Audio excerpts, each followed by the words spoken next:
Hello there, my name is Louis Wiseman, and today I'm going to be talking about a deck I've come across in Duelyst that actually works really well to completely destroy the board or any hopes your opponent would have of winning the game. Usually this works really well, but the only recording I have of this deck working was against a Vanar player, and as you know, Vanar can deal 2 damage to your general every turn, which means that if you can't kill them quick enough, they just win. But this was a pretty funny game. So I'll go over it, and I'll go over the deck right now, and then I will show you the game. So obviously I use Lilith because Lilith can summon 2 Wraithlings, which is really good for Deathwatch cards. These other cards are just basic spells I've put in the deck, mainly for control. So this one's good for AoE. It's a good AoE spell. I have 3 Horn of the Forsaken, obviously for the Wraithlings, for my Deathwatch cards. So I don't have that many spells. I did have more spells in it before, but I changed this deck because I don't always expect the ultimate outcome to work. But I have 3 Emfril Shrouds. These are good because they can dispel, and as long as you have, as long as you can put one down somewhere nearby, you can dispel. And I have the Gloom Chaser here for more Wraithlings for Deathwatch. Even the Gloom Chaser itself is quite good for Deathwatch because it's only got 2 health. It's a 2 damage trade. Healing Mystic, mainly there to just regen a little bit of life if they start attacking the main focus of this deck. And then I have Nightmare Operant, just if the game goes really long, you know, you always want to have a Megazord if you can. Phantasm's quite good if you can place down a Phantasm and just leave it. It's only got 2 health, but like if you can have that going and it'll buff up all the minions in your hand, that's quite good. Punish is good because if you can deal 1 damage to a minion, you can destroy it, which is great because I'll have loads of Wraithlings for 1 damage trades. Veil Hunter and Zix, they're just classic. This is a very focused deck on cheap cards. It doesn't have many big cards in it. Blood Echoes is part of the combo.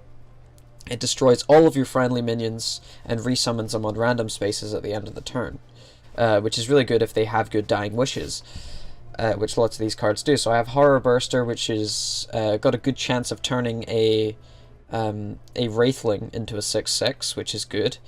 Shadow Reflection just gives a nice 5 attack boost. Shadow Watchers, obviously, for the Deathwatch. They've got very good Deathwatch on them. More Wraithlings, and this is the main focus of the deck: the gate to the Undervault. So what I try and do is get this gate down as soon as possible, and it's pretty much a win condition. As soon as this gate gets down, anytime one of my Wraithlings or anything dies, even an enemy minion dies, anytime anything dies, it will summon a random demon for me, and you will see how out of hand this can get. And as well, with it works with my spell here, the Blood Echoes. I can kill all of the demons that I've spawned and activate all their Dying Wishes. I have Necrotic Sphere for destroying all nearby minions, all minions nearby a general, and summon Wraithlings in their place. This is good for Deathwatch again, if you have lots of Deathwatch cards about, and then you also want to have ones with good Dying Wishes. So this is how the deck here, and that's you're getting the gist of how it works. So now I'm going to go over a replay that I have. In fact, how do I get to these again? Yeah, it's in Profile, Match History. This is a replay of a game that I had with Basket Casey, and this one got really out of hand.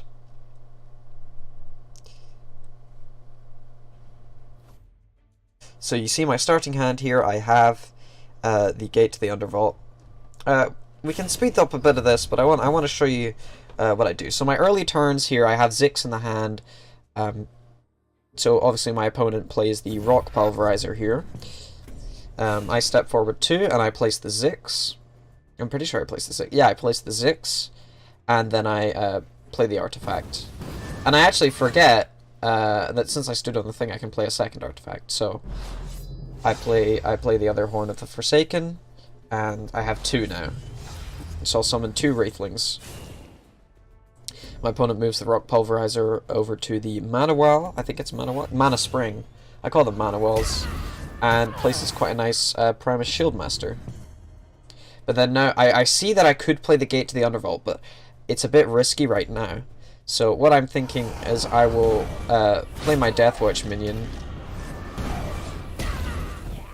That just gives me a bit of backing up, because you don't want to play your Gate to the Undervault undefended. You want to have some sort of line of defense before you play the Gate to the Undervault. Because it's only got 10 health and it takes 3 turns of build. And I know 10 health's like quite a lot of health, but if they can't deal the 10 damage over the 3 turns, it gets crazy. So I can skip through. I think it'll let me go in 2 times speed. So my Bloodbound's ready. So this is when I put down the Gate to the Undervault. And you want to put it in an area where it has 8 spaces around it. You want to have the maximum amount of Deathwatches being able to be triggered by your Gate to the Undervault. If I placed it against the wall, it would obviously have a little bit more defense on it, and it would be harder to kill, but the problem with that is it can only ever summon 5 demons at once. I mean, as you'll see as the game goes on, that doesn't really matter, but... Okay, so my opponent's backing up here, I think. Yeah. And I'm just dropping some emotes, because I know what's about to happen. My opponent is not aware of what's going to happen yet. Thicket Augur. I think Thicket Augur, yeah, Thicket Augur trades. Give me the 10-8.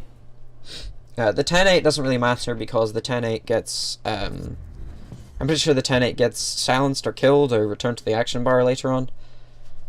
But it's mainly just getting as many small minions out to trade so I can have my Gate to the Undervault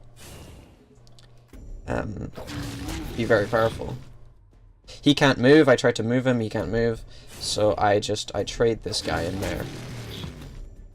And I think I slap with General, which is actually a misplay because I could have saved a Wraithling. Because I slap a General for 2 damage and it only had 1 health. There we go, I got the second Shadow Watcher down. This is a pretty big misplay on my behalf, but I got really lucky. You'll see in a minute. So this one has Blast and Rebirth, which is actually some quite good keywords. So it's able to hit the building for 2 damage. Yeah, there we go. It gets returned to the action bar. So they play Warbird for the 2 damage on General. I don't have many cards that heal General. So I would play them if I had them and put them in the deck if I had them. But I just then I could probably actually counter Vanar if I actually had quite a lot of healing spells. And I actually moved my General. I think I moved the General here, which would be a huge misplay if Warbird was ready. And that's why I say oops, because I know that's going to deal 2 damage to all these guys, but their Warbird is not actually ready, and as you see, they're not able to deal with that. So they play the Rook. Rook is a good card, but I've obviously got the Dark Transformation waiting, and I think I Emperor Shroud the Shiro Puppy Dragon, if I remember correctly. So there we go, they got a nice 3 damage hit on Lilith. Lilith took quite a lot of damage early game, which was mainly the main fall of the... So okay, the Gate to the Undervault's up, so my first... so this one has Clarity, so it can attack, or Celerity, however you want to say it. It can attack twice, and move twice, and when it dies, it summons 6 Wraithlings on random spaces. This is a really good card. And I also have the Abyssal Tormentor. Your Shadow Creep deals damage equal to the number of friendly Shadow Creep. This becomes crazy later on when I get the demons that summon Shadow Creep. So he EMPs there, and that's gonna silence these 2 guys. But now I have the Moonrider, and I have another Abyssal Tormentor. As you can see, this gets crazy. So I already have 6 minions that have been summoned. These are like all 6 mana minions, I think. Yeah, they're all 6 mana minions. And that's like 36 mana value off of a 4 mana card, just right there. and then I can play my Shadow Spawn and summon 2 more Wraithlings. And then when I do that, it summons Fiends because of the, where are they? Because of the Moonriders. And if I'd actually spread up the Moonriders a little bit, I probably could have summoned in 3 Fiends. Oh, I did summon in 3 Fiends. Okay, yeah. Okay, so they play the Oculus. This is gonna get crazy. As you can see, I have this card, Blood Echoes, in my hand. When I play this, it'll kill all of my minions. Therefore, activating these guys summon 6 random Wraithlings. So I play this card, it destroys all my minions. I just wanted to see how big the Crimson Oculus could get. So by the end of this turn, as you can see, it'll be a 16-17, but it gets a lot bigger than that. He's now realizing what's going to be happening. I play Blood Echoes again, killing all my minions. And we summon the Shadow Creep in this time. And there we go, end of the turn. Summoning all the minions I killed, completely filled the board. With Wraithlings and other demons and fiends and... yeah, I've completely dominated the board. And now he has a 62-63, which is insane. Now, I would actually be able to win this game if they were not playing Vanar. The fact that they're playing Vanar allows them, as I say, with Warbird to deal 2 damage to my general every turn. And as you can see, my general's only on 8 health. Although I have this much board control, literally controlling like almost every space on the board, I'm only on 8 health, so I can be very easily killed. The opponent, again, trades... I think I traded there. Yeah, and then I trade in, kill the Puppy Dragon. Although the Puppy Dragon was silenced as well, it wasn't actually able to provide its buffs. So I move in Fiend, and I think I actually misplayed here. I think I could have summoned in 3 Fiends more. Like, I could have summoned in 1 extra... No, I couldn't actually, because all spaces are taken. I have enough Fiends there that it wasn't a misplay, because I was forgetting about when I killed the Puppy Dragon in this space here. So again, they're going to go and deal 2 damage to the general. You cannot kill the Gate to the Undervault once it's built, so once it's built, this effect of controlling every space on the board, pretty much, is active. I think that was quite a good play from my opponent there, to put the Provoke minion over there. So now on my turn, I control all these minions. And I think this... oh yeah, I draw another Blood Echoes. So I play the Blood Echoes and destroy all minions.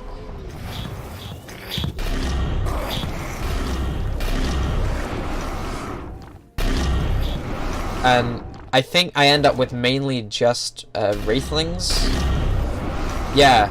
Although if this board was able to have an infinite number of spaces, I would control an insane amount of minions. Insane, like unimaginable amount of minions I would have control over.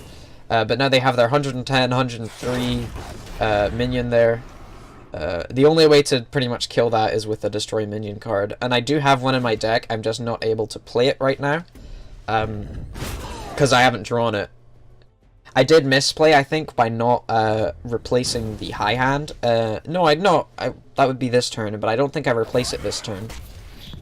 I'd be wanting to draw a... and they play their Arctic Displacer. The Arctic Displacer, it can't really do much, because what I do is I trade on my minions in such a pattern that I can summon more demons. And I summon 2 more demons here. And now I think I just go trading crazy. I trade in a bunch of the Wraithlings.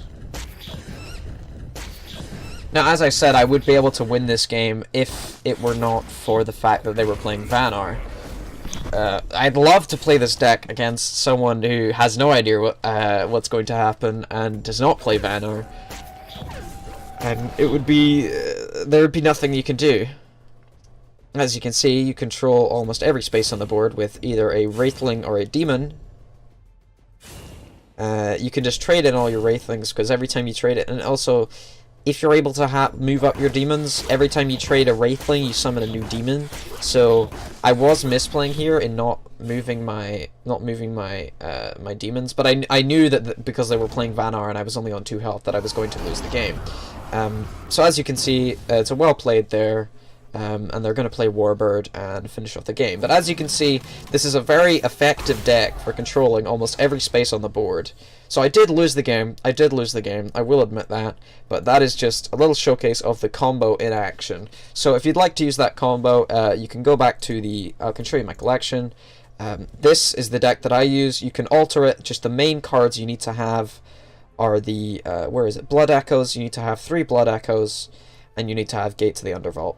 And as long as you have Wraithling summoning cards, Gate to the Undervault, Blood Echoes, ways to kill your own minions for Deathwatch, the deck's effective. So thank you for watching. I hope you enjoyed this video on how to absolutely destroy the deck and the game of Duelyst. And I hope to see you around in some other video of mine. Thank you very much. Goodbye.